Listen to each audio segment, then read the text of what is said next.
Wala naman ako komento doon tungkol sa political life niya, pangalawang Pangulong Duterte. No? Pero siyempre ito po ay accountability mechanism. So ito po yung kailangan harapin. Yung pong mga akusasyon sa kanya, particular doon sa usapin po ng unexplained wealth, yung pong 6.7 billion total transactions, confidential funds misuse, yung pong pinapasoli na 448 million personal sa kanya, at panghuli, yung pong banta laban sa Pangulo. No? So, kung ano man ho yung maging epekto nito sa kanyang political life, syempre, I think it is for her to look out for. So meaning to say, magkakaroon talaga ng epekto ito sa 2028 niya na candidacy. Total, na-declare na siya. Hindi ko alam. I don't have a comment on that. Political na ho yun. Okay. Your take on the possible coup d'etat sa Senate at yung mga ugong-ugong na yung po sa Senate President si Sen. Loren Legarda, paano kaya magiging lagay ng impeachment trial? Hindi ko alam. May sarili naman hong independence ho yung Senado. Sa House lang ho kami.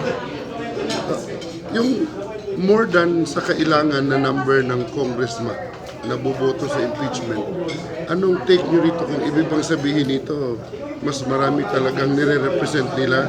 I mean, yung mga constituent nila na gusto talaga ma-impeach? Kailangan ko tanungin po yung mga constituencies.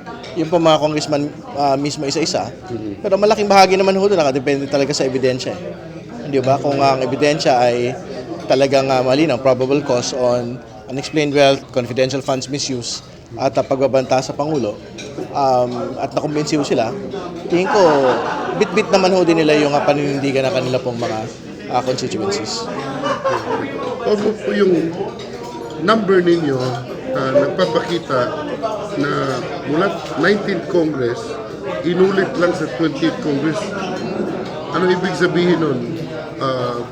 Yung wisdom ng 19th at 20th Congress, pareho lang pagdating doon sa kasalanan ni VP Sara?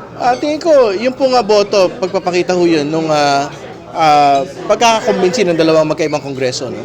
Na dapat na impeach ang pangalawang Pangulo. Kasi mula ako kahapon, 215 na ho yung nabibilang pong boto. Nung nakaraang taon, 215 yung actual na boto, hindi ba? So, tingin ko, nag-abot-abot to yung pong bilang ng mga kumbinsidong kinatawan, at tingin ko higit pa. Pero kung may nagsasabi na ang ilan daw sa mga kongresista ay ayaw magpa-mention na kasama sila doon, parang nag-iingat sila na hindi mapasama doon. Siguro, politically speaking, meron bang ganito? Totoo ba ito? Wala akong ganun. Sa darating pong Lunes, lahat ng mga boto ay kailangan hong sabihin, kailangan ipakita ng bawat kinatawan. Yeah.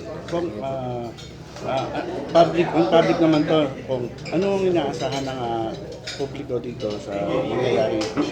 Well, syempre, very important po na talagang mag-participate yung publiko, manood po sila ng mga kaganapan at pagdinig pagka dumating sa Senado, talagang tunghayan po nila yung paglalatag ng ebidensya para sila ho mismo makumbinsi kung dapat ba ho bang makonvict o ma-acquit ang atin pong pangalawang Pangulo. May mensahe po ba kayo sa mga Duterte?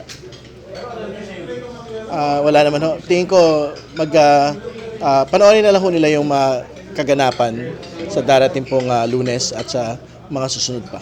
Thank you, Kong. Thank you. Kaya maraming salamat. Okay, guys.